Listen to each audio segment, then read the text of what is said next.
Oh, baik, sudah kelihatan ya Bapak Ibu. Iya, sudah, Mas.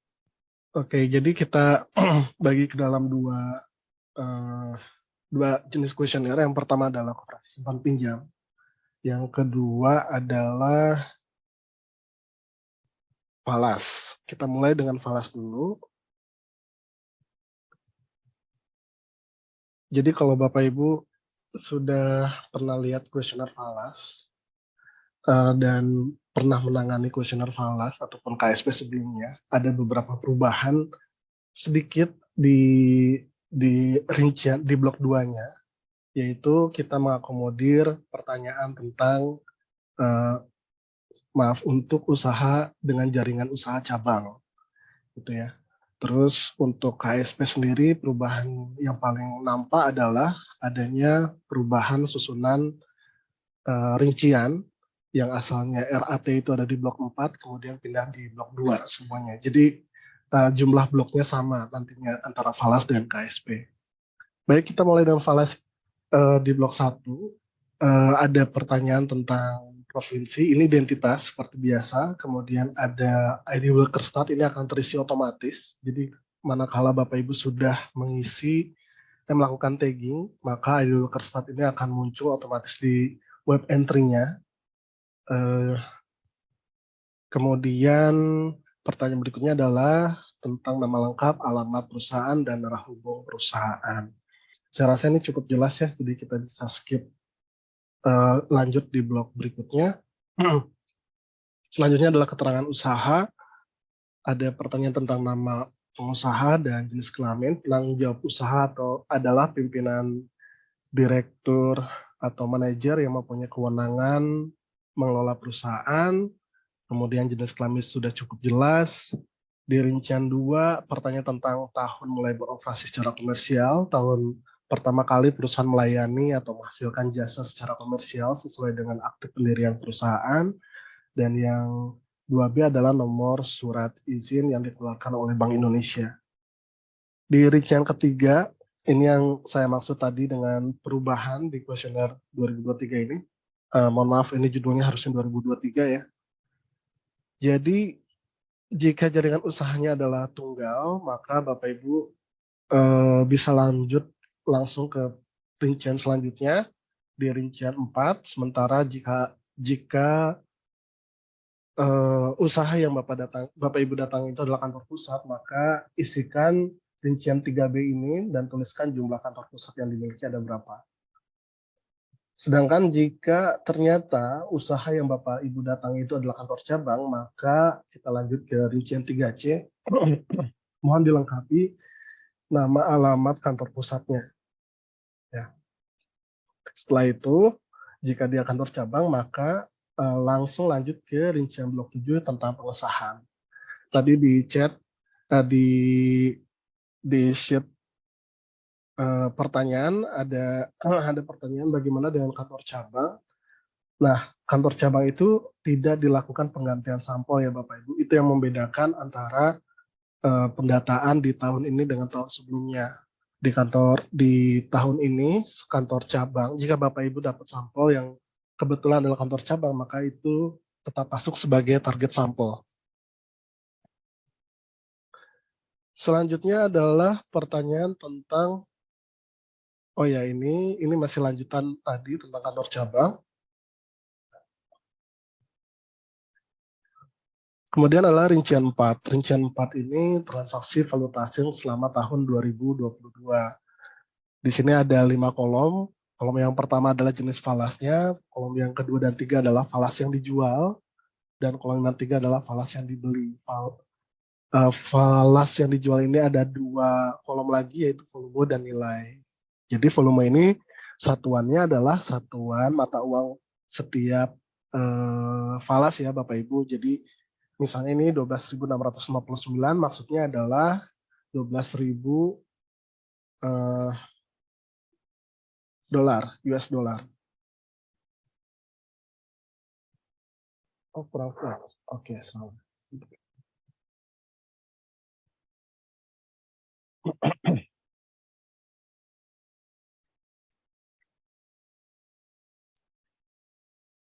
Udah full ya? Oke, Sudah, Mas. siap. Kemudian nilai 180 juta ini adalah nilai dalam rupiah. Jadi kalau berapa sih harga falas yang dijual? Jadi 180 juta dibagi dengan 12.659 ini itulah harga satuan rata-rata per 1 US dollar. Begitu juga dengan falas dibeli sama ini adalah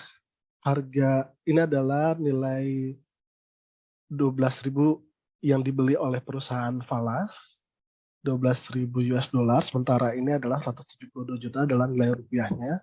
Jadi kalau dibagi adalah rata-rata per 1 dolar yang dibeli oleh perusahaan valuta asing. Nah, logikanya rata-rata falas yang dijual oleh perusahaan itu harusnya lebih besar ya daripada yang dibeli. Gitu. Begitu. Jadi di sini saya tuliskan bahwa kurs jual seharusnya lebih besar dari kurs belinya untuk setiap masing-masing mata uang. Gitu. Jadi logika dasarnya seperti itu. Nanti di web entry-nya rule validasinya juga akan seperti itu. Kemudian di rincian M ini nanti di dalam kuesionernya itu kan kosong ya sebenarnya. Nah, Bapak Ibu diharapkan jika ada mata uang asing di luar A sampai L ini dan jumlahnya banyak gitu ya. Jadi Bapak Ibu tuliskan mata uang asingnya dan diurutkan berdasarkan nilai jual yang tertinggi. Jadi nilai jual yang tertinggi yang mana? Misalnya baht Thailand, kemudian dituliskan mata uang selanjutnya dolar Kanada, dolar Brunei, Franc Swiss, dan dong Vietnam. Nah, kalau masih banyak lagi gimana Pak? Nulisnya seperti apa? Nah, itu dimasukin ke dalam gabungan nilai rupiahnya aja yang ditulis dalam kuesioner. Sehingga semua falas dijual itu bisa kita jumlahkan dan jumlahnya seperti ini. Ada di kolom 3.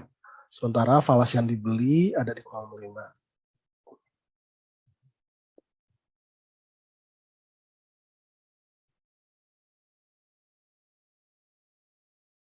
Selanjutnya adalah blok 3, pekerja dan belas jasa pekerja.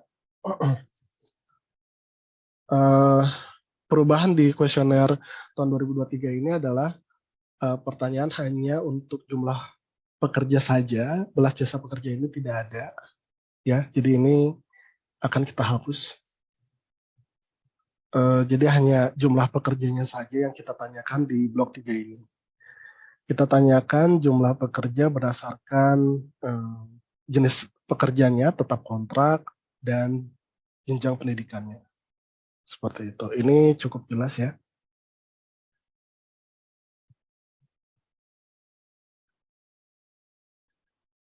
Kemudian di laporan laba rugi kita melakukan penyesuaian, ada beberapa rincian yang kami kira bisa kami kurangi gitu ya. Jadi pertanyaan di laba rugi ini hanya sampai dengan laba rugi tahun berjalan setelah pajak. Kita lihat satu-satu di pendapatan ada 3 komponen untuk perusahaan falas ini. Yang pertama adalah penjualan valuta asing, yang kedua adalah harga pokok penjualan, dan yang ketiga adalah pendapatan lain-lain. Jadi secara rumusannya, ini tanda strip, garis miring strip ini artinya bahwa nilai yang ada di sini nih, ya Bapak Ibu, pendapatan ini itu otomatis mengurangi gitu ya. Jadi 1 dikurangi 2 ditambah 3. Jadinya Bapak Ibu tidak perlu lagi menambahkan tanda negatif di sini. Karena secara rumus sudah kita kurangi. Jadi 144 ini dikurangi 1316 ditambah dengan 370. Gitu ya. Terus harga pokok penjualan adalah hasil penjumlahan persediaan awal, kemudian dengan pembeliannya dikurangi dan persediaan akhir. Nanti di slide berikutnya akan dijelaskan lebih rinci ya. Untuk biaya-biaya ada biaya tenaga kerja, penyusutan, sewa bank, pemeliharaan dan perbaikan dan lainnya. Oke, ini cukup jelas ya Bapak Ibu. Nah, ini yang tadi saya maksudkan tentang harga pokok penjualan. Jadi harga pokok penjualan itu adalah stok awal ditambah dengan pembelian falas dikurangi dengan stok akhir. Stok awal itu dapatnya dari mana? Stok awal itu adalah persediaan falas akhir tahun 2021 atau di blok 5 rincian A4 kolom 3. Jadi itu ada di neraca ya Bapak Ibu, di rincian A4 persediaan falas. Kemudian pembelian falas ada di rincian 2, ada di blok 4 rincian 4 baris jumlah kolom 5. Ini pembelian falas, dan stok akhir adalah persediaan falas akhir tahun 2022 blok 5 rincian A4 kolom 2 yang ada di sini. Sementara itu untuk penjualan valuta asing seharusnya sama dengan di rincian jumlah ini di blok 2.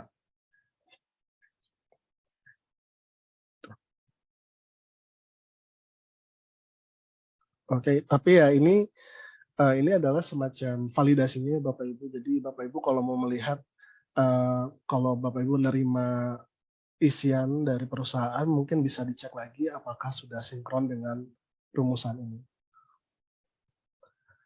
Lanjut, di blok neraca. Di blok neraca ini tidak ada perubahan yang besar. Rinciannya tetap sama, bahwa kolom 1 aset terdiri dari kas, bank, piutang, persediaan falas, uang muka pajak, aset tetap dan inventaris, penyusunan aset tetap, investasi, dan aset lainnya. Nah, ini juga yang tadi saya sebutkan sebelumnya, ada tanda seperti ini, artinya bahwa secara rumusan ini tuh mengurangi gitu ya, Bapak Ibu. Jadi 12.000 ini mengurangi nilai-nilai gabungan ini semua. Jadi kalau Bapak Ibu tetap menambahkan negatif di sini, berarti itu akan menambahkan. Jadi validasinya kurang lebih seperti itu. Kemudian jumlah aset itu seharusnya sama dengan jumlah kewajiban dan ekuitas ya. Jumlahnya harusnya sama. Ini blok 6 catatan, pengesahan, keterangan petugas. Ini cukup jelas ya Bapak Ibu.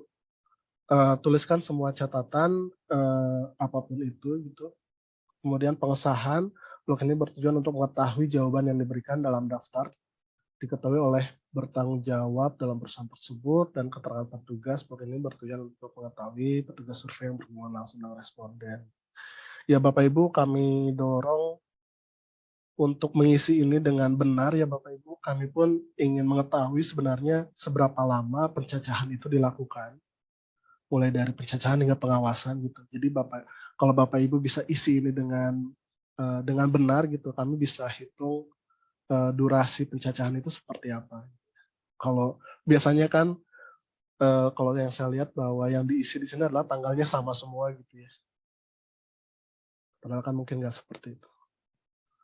Selanjutnya adalah koperasi simpan pinjam. Ini blok satunya ada seperti biasa ada rincian provinsi, kabupaten, kecamatan, kelurahan, dan di rincian 5 ini ada ID koperasi dan ID Workerstat. Ini akan terisi otomatis juga nanti di web entry.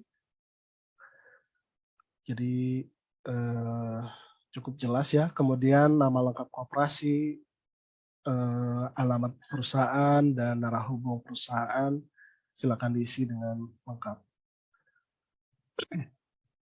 Di blok 2 ada rincian yang pertama adalah nama ketua koperasi, kemudian ya ketua koperasi atau minimal setingkat manajer, kemudian pendirian koperasi tuliskan di sini, dan jaringan usaha. Jaringan usaha tidak seperti falas gitu ya, yang mungkin memang kantor cabangnya banyak, tapi koperasi biasanya tunggal ya sebenarnya. Tapi ada kemungkinan juga koperasi itu punya kantor cabang khususnya untuk usaha simpan pinjam.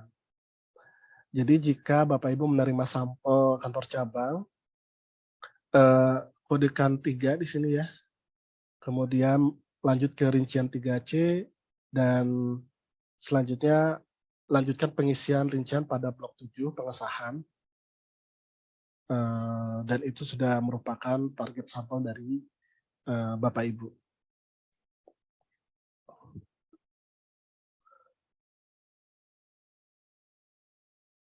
Di blok 2 di selanjutnya adalah tentang bentuk koperasi. Koperasi ada 2 bentuknya, koperasi primer dan koperasi sekunder.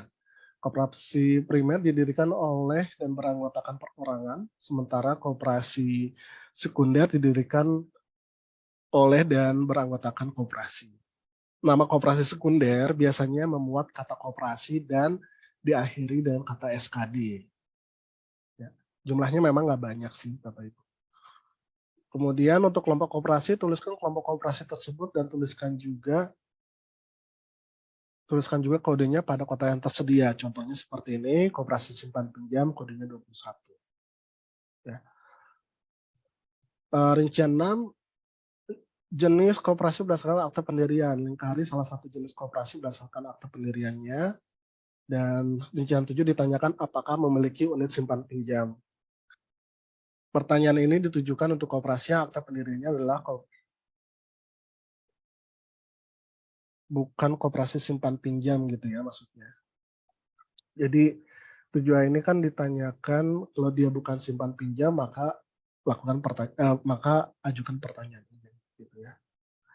Jadi pada dasarnya koperasi KSP ini cakupan usahanya itu bukan cuma koperasi simpan pinjam ya Bapak Ibu, tapi seluruh koperasi yang memiliki usaha simpan pinjam. Jadi agak sedikit berbeda pengertiannya antara koperasi simpan pinjam dengan koperasi dengan usaha simpan pinjam.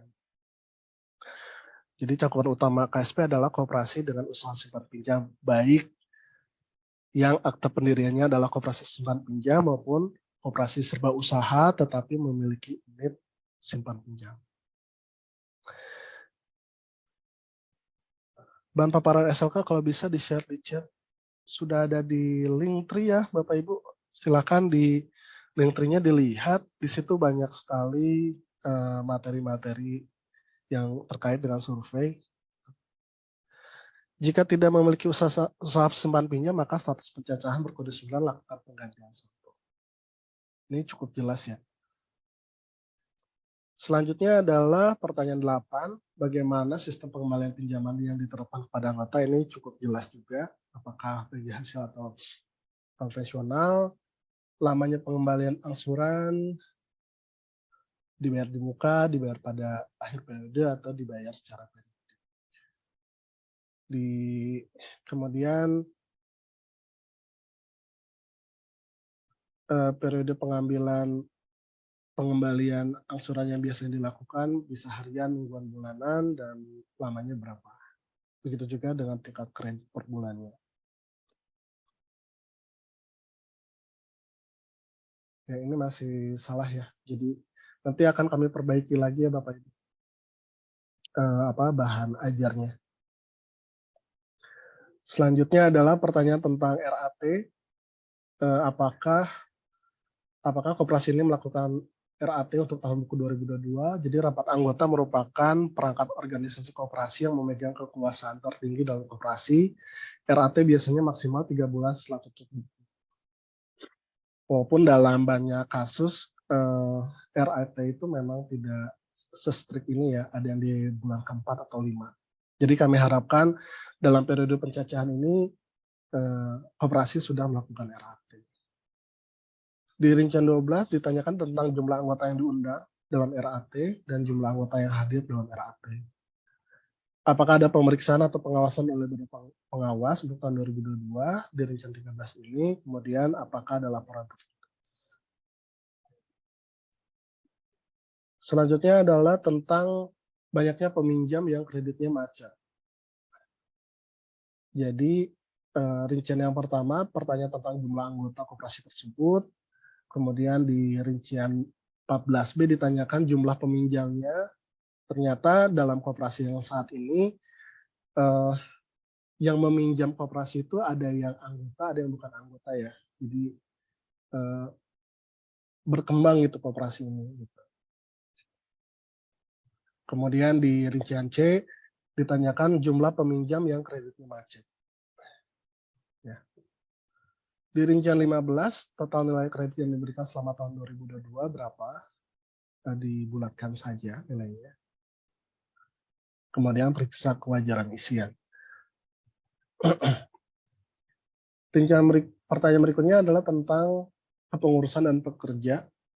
Jadi di koperasi ini memang agak berbeda istilah untuk para pekerjanya gitu ya. Ketika kita ngomong tenaga kerja itu yang dimaksud adalah pengurus, pengawas, dan pengelola gitu ya.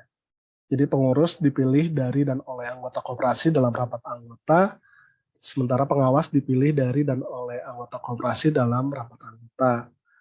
Sementara itu pengelola diangkat dan diberi wewenang dan kuasa oleh pengurus koperasi untuk mengelola usaha. Jika koperasi merupakan kantor pusat, maka termasuk data kantor cabang. Berikutnya adalah laporan laba rugi.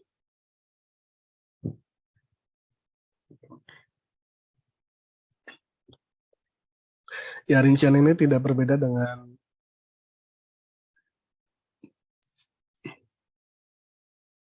kuesioner sebelumnya. Ditanyakan pendapatan operasional yang terdiri dari pendapatan bunga dan pendapatan usaha di luar simpan pinjam. Jadi Bapak Ibu,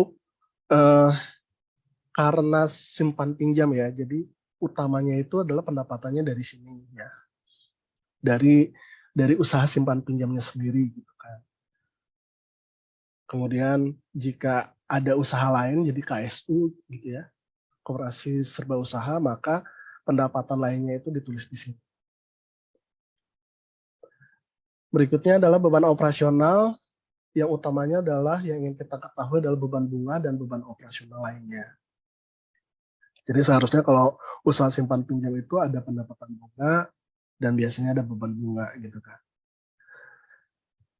Beban operasional lainnya seperti ini Bapak Ibu, ada rapat anggota tahunan, pemeliharaan dan perbaikan kecil, kemudian dirinci lagi di listrik, biaya sewa kendaraan, pengeluaran atas jasa pihak ketiga, dan balas jasa ya. Balas jasa ini kita pisahkan karena tadi karakteristik yang berbeda gitu ya. Seperti yang saya jelaskan sebelumnya tentang tenaga kerja koperasi. Ada biaya transportasi, penyusutan, pajak tak langsung, biaya penanggulangan COVID-19, dan lainnya. Hasilnya adalah pendapatan dikurangi beban operasional, kemudian di rincian D ditanyakan pendapatan operasional dan beban operasional di rincian E. Setelah itu ditanyakan pajaknya berapa dan hasil usaha bersihnya berapa di rincian E. Rumusnya sudah tertulis di sini ya, tertera di kuesionernya, jadi Bapak Ibu bisa langsung lebih mudah memahaminya gitu.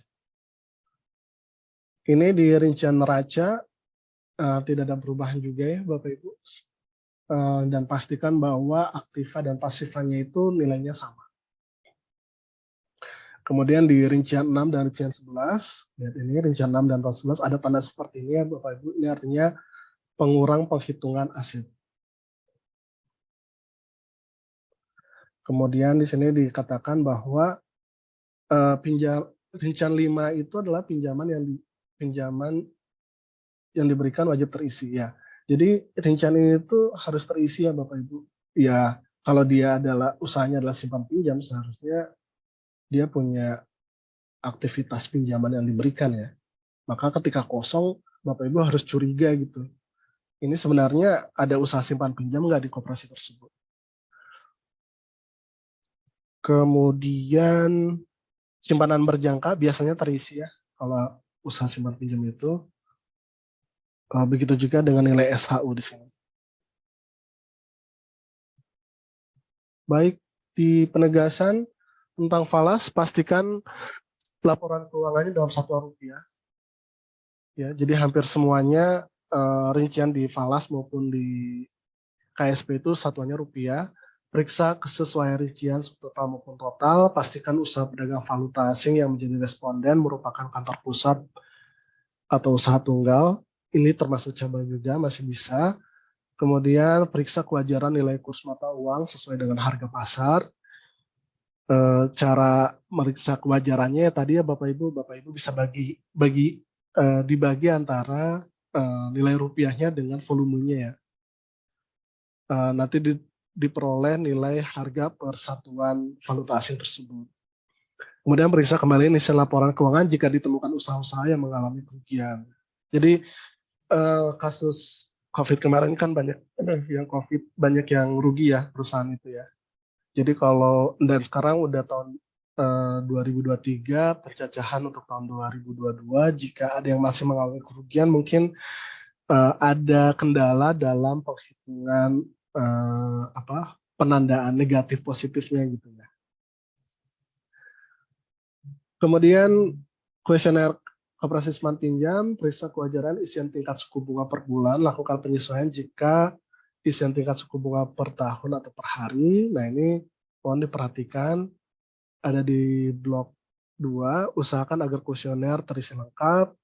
Selanjutnya, pastikan rincian pada laporan keuangan konsisten antara rincian, subtotal, dan total. Koperasi yang sudah melakukan RAT akan memiliki laporan keuangan yang lengkap dan terbaru. Jadi kalau ada koperasi yang kami sudah melakukan RAT gitu ya, tapi belum ada laporan keuangan, nah itu perlu dicurigai juga ya, jangan-jangan memang belum melakukan RAT gitu. Periksa kembali isian dan kewajaran laporan keuangan pada koperasi syariah. Istilah bunga pada kuesioner mengacu pada margin untuk KSPPS atau USPPS. Jadi KSPPS ini maksudnya adalah koperasi simpan pinjam, koperasi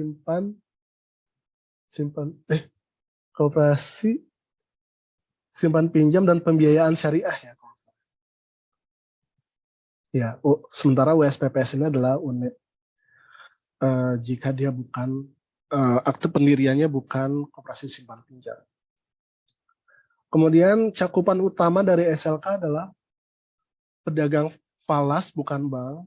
Jadi Bapak Ibu jangan lagi mendata pedagang falas ke bank ya, karena memang cakupannya adalah pedagang falas bukan bank.